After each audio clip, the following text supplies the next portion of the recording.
Today's video is sponsored in part by Vendoo. Are you a reseller who is feeling a little bit overwhelmed with your business lately? Do you have piles of unlisted inventory in every corner of your room? Do you need to update your listings? Are your sales slow? If you answered yes to any of these questions, today might be the video just for you. Stick around and I'm going to talk about ways to recharge your reselling business without leaving your home.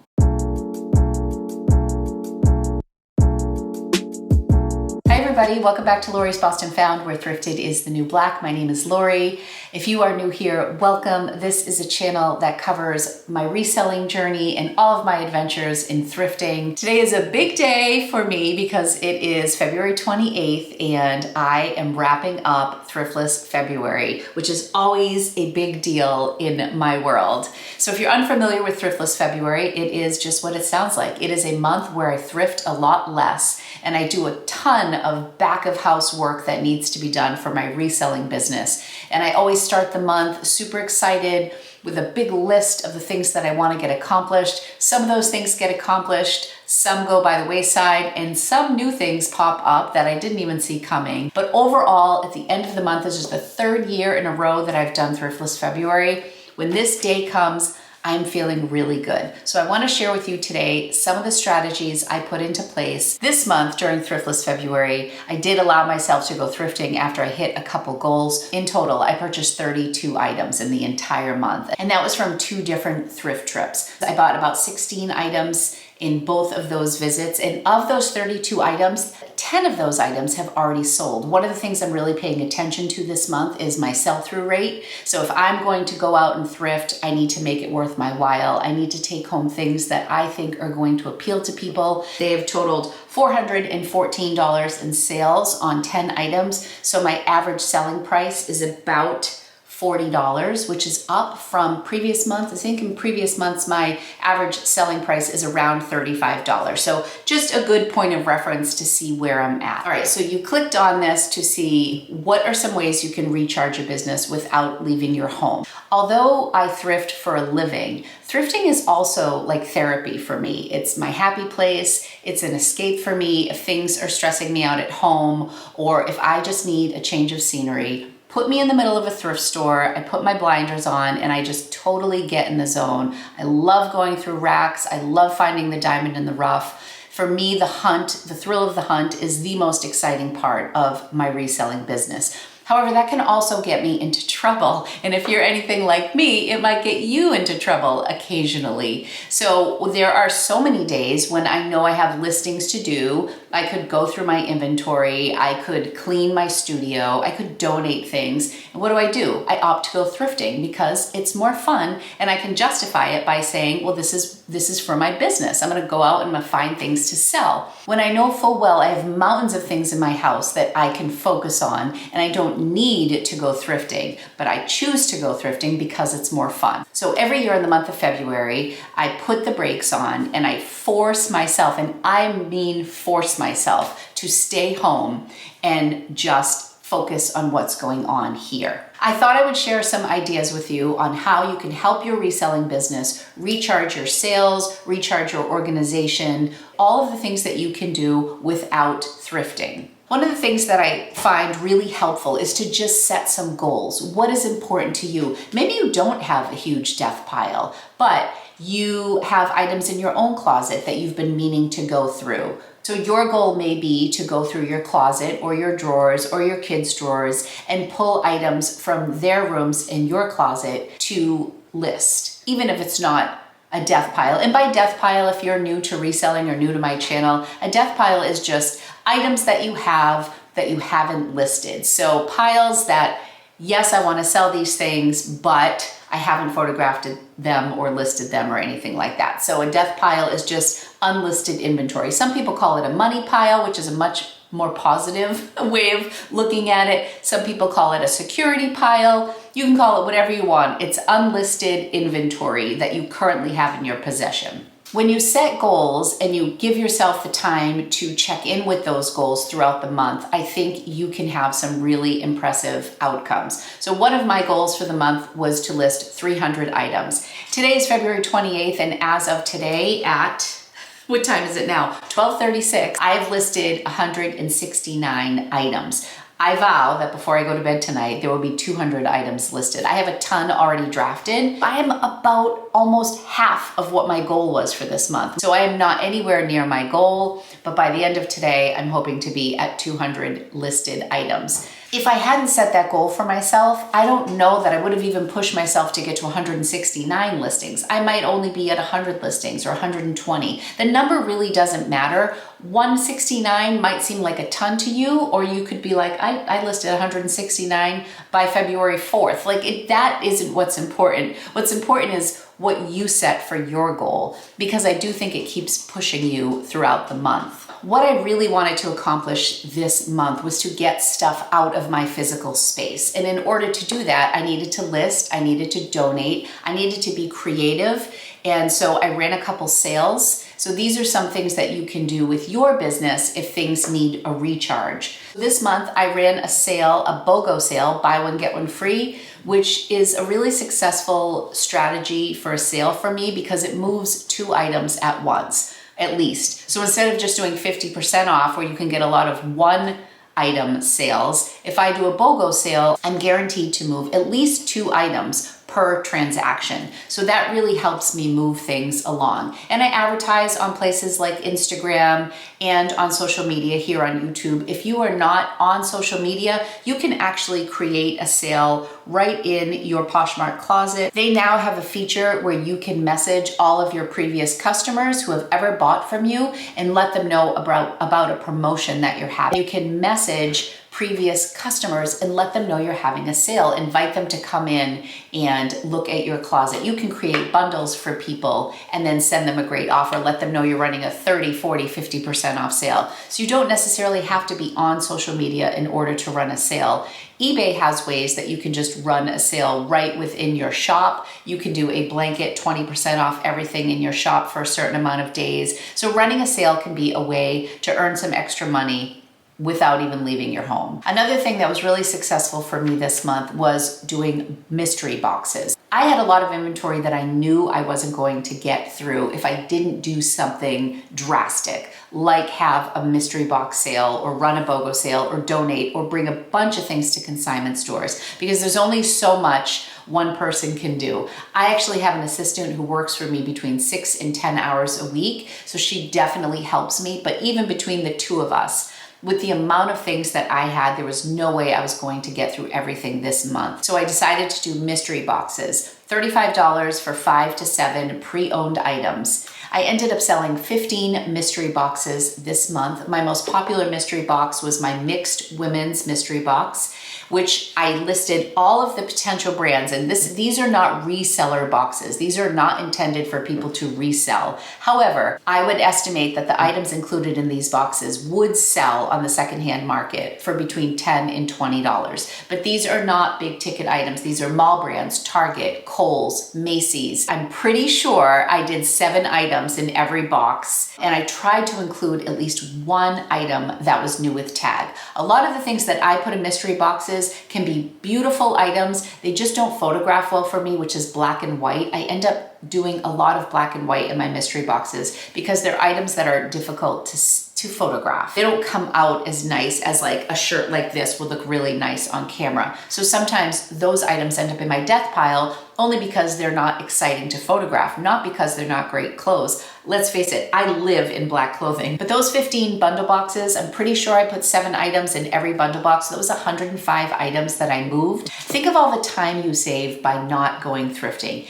Even if you live close to a thrift store, which many of us have to drive to thrift stores. My closest thrift store is about 12, 15 minutes away. Sorry, I have something in my eye. Savers is my closest thrift store, and that's about 12 to 15 minutes away from my house. When I go, I'm guaranteed to stay there at least an hour. More than likely, I'm there like 2.5 hours, and then the drive home. So right off the bat, we're talking about 3 hours that I'm not home. Not only is that time spent away from my home, but then when I get home, even if I bought just 5 items, those are items that I then need to come home inventory, clean, measure, photograph, list, and put in my inventory. So all of a sudden that 3 hours turns into 6 hours, or however long it takes you to process things. And now you're talking a full day or 6 hours away from things that you could be doing at home. Within the 169 listings that I currently did, 25 of those were relists. Relisting items is a great way to get some fresh eyes on your products. If you have things that have been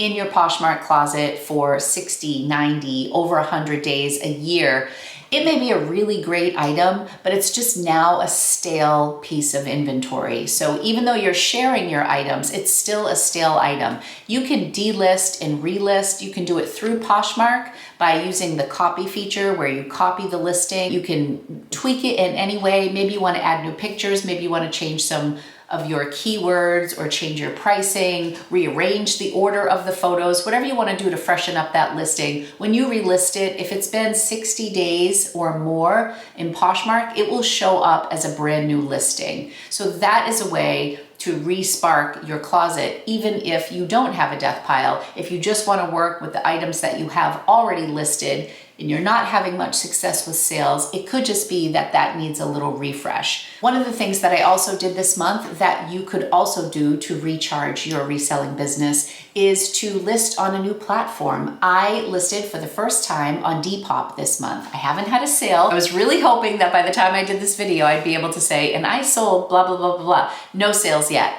I think I have about 20 to 25 listings on Depop. I'm getting a lot of likes. I'm following people. I did release a video recently about sourcing specifically for Depop. That was one of my shopping trips this month where I went out and I picked up things specifically for Depop that of course I'm cross-posting to other platforms, but I was shopping with Depop in mind. It's a new platform to me. It's something new. If you have a substantial amount of items already listed and you want to get some new eyes on it, why not cross-post to a new platform? So I want to take a minute to thank today's sponsor because this is a really great time to talk about Vendoo. I use Vendoo to do all of my cross-listing. It does so much more than that, but I do cross-post to my different platforms using Vendoo. So this month, it was really fun for me to just go into my current listings and then be able to start a whole new platform just by cross-posting. So Depop only accepts 4 photos, so I had more than 4 photos on 99% of my items. So I would pick my 4 best photos,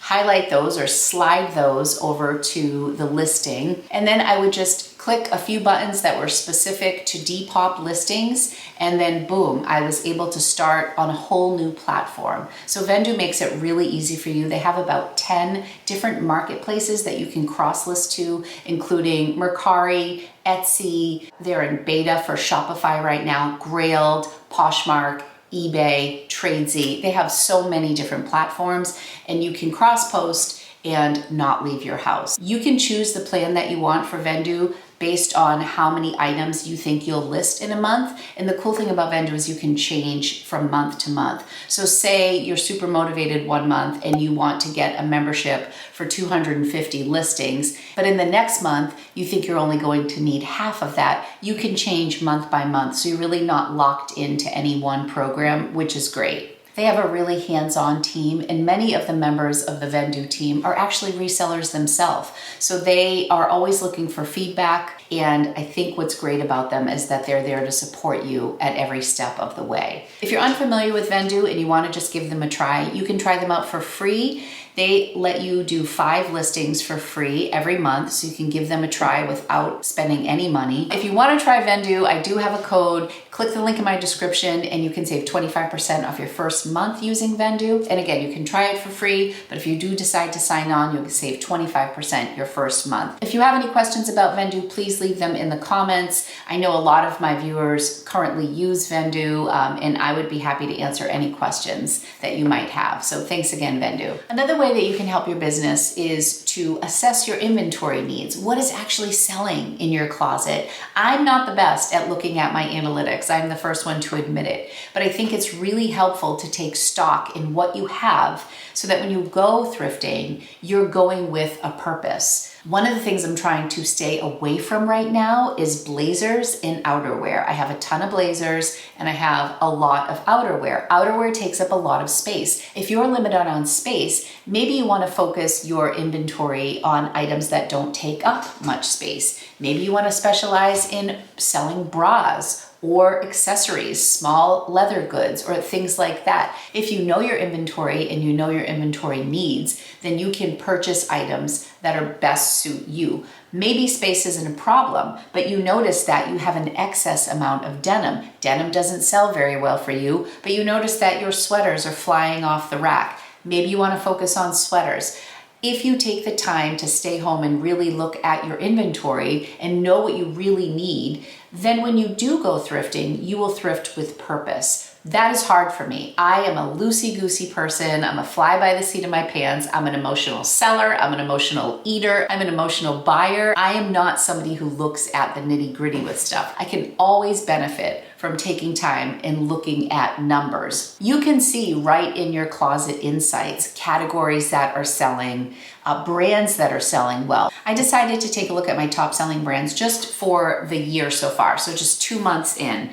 And I saw that my top 4 brands were Patagonia, LL Bean, Levi's, and Free People. That was really helpful information for me to have when I'm outsourcing. That tells me that those are items that are selling pretty well in my closet in 2022. Now, if you had just asked me that question, I definitely would have guessed Levi's because I had bought a bunch of denim retail arbitrage and they've been selling for me. But I probably would not have guessed LL Bean. For sure would not have guessed LL Bean. In Patagonia, I don't know. I don't know what I would have guessed. I think I probably would have guessed Madewell, Levi's, Free People, and maybe J. Crew. So that's information that's going to be really helpful for me, and that's information I can get so that when I do go out thrifting, if I see one of those brands in a style that would sell well, a current style in good condition for a good price, I might be more apt to pick it up than I would be not having that information. So taking time to look at your inventory of what's selling is always really helpful. This might seem like a little weird one, but for me, just cleaning my space really invigorates me.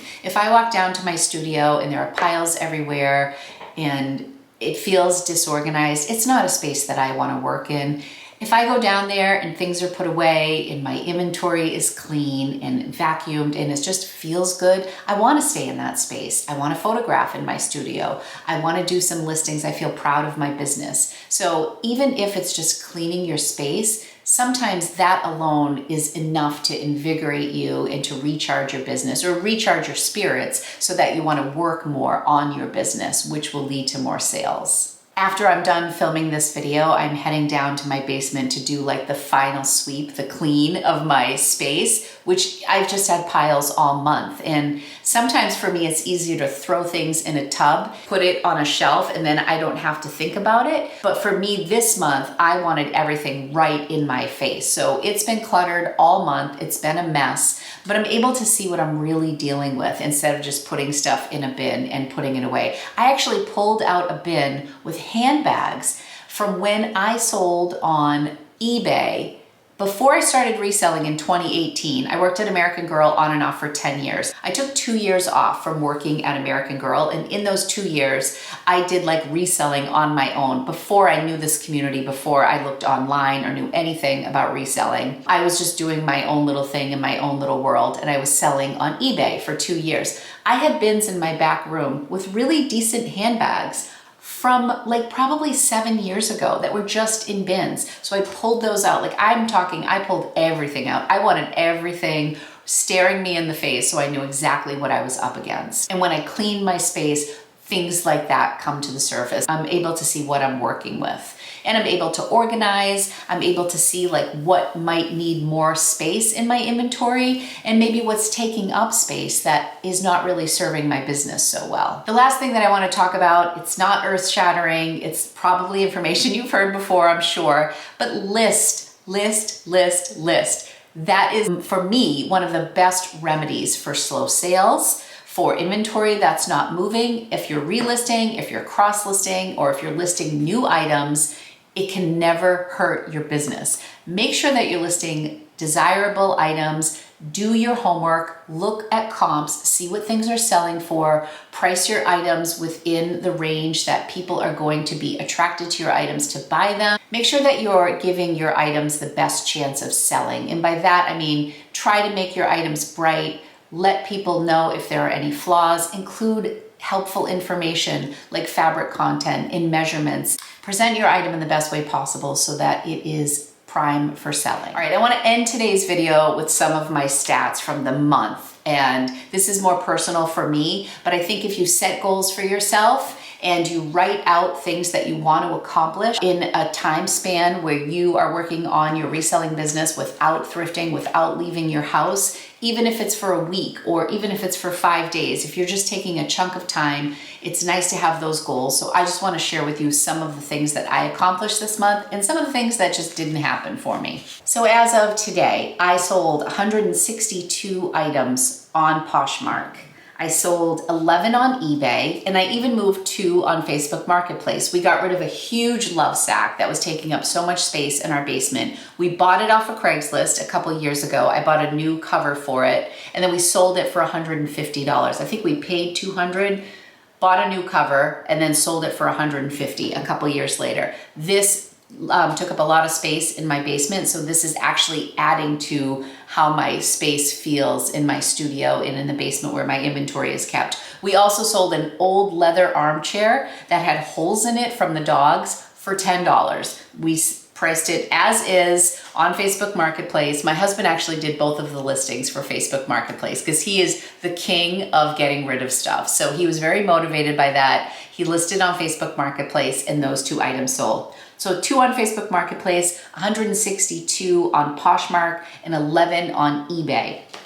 Of those 162 items, 15 of them were bundles. And in those 15 bundles, it was 105 items that were sold. That's 265 items that went out the door this month. And remember, I only bought 32 items this month. Also, 5 trash bags that I donated, and I estimated about 15 items were in each trash bag. That's another 75 items. And I made an appointment at a consignment store this week where I'm bringing 30 additional items to her. The 265 plus the 75 items that I donated, and then 25 items I'm guessing she'll take out of the 30 that I'm bringing, brings me to 365 items gone out of my house in the month of February. This is really big to me when I look at the fact that I only brought in 32 items. It really did lighten my load. Relisting some items, cross-listing some items, donating some items, identifying items that might do better on consignment, running a sale, selling mystery boxes, and listing my little heart out. Those are all the things that helped contribute to moving 365 items from my inventory this month, which is such a great feeling. My husband looked at me and he's like, can we please do a thriftless March as well? Because I still have a ways to go.